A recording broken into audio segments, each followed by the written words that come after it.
It was the last hour of my shift, driving the ice cream truck through those quiet suburban streets where the sunset bleeds into twilight. That's when I first saw her.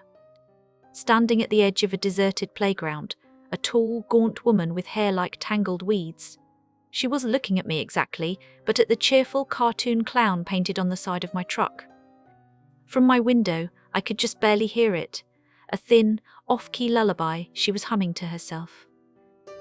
A cold knot tightened in my stomach. She never moved, just stood there humming as I drove away. She started showing up everywhere.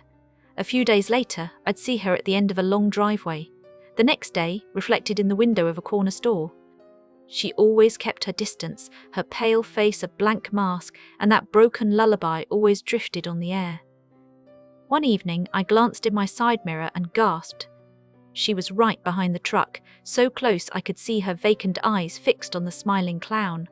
Her humming wasn't quiet anymore, it was a desperate, sorrowful sound that made the hairs on my arms stand up.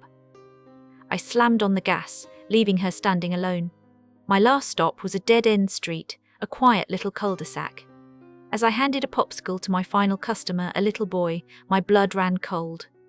There she was, standing at the entrance to the street, blocking my only way out. The humming had stopped.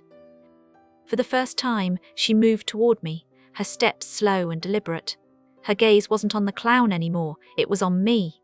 She reached a hand into the pocket of her ragged dress. I fumbled to slam the service window shut, heart hammering against my ribs as I watched her pull her hand back out, her fist tightly clenched. I didn't wait to see what she had. I threw the truck in drive and swerved, flooring the accelerator. I braced for an impact, for her to throw herself at the truck, but she just stepped aside. As I sped past, I risked a glance. Her hand was open now. What she held wasn't a weapon, but an old, tarnished silver locket.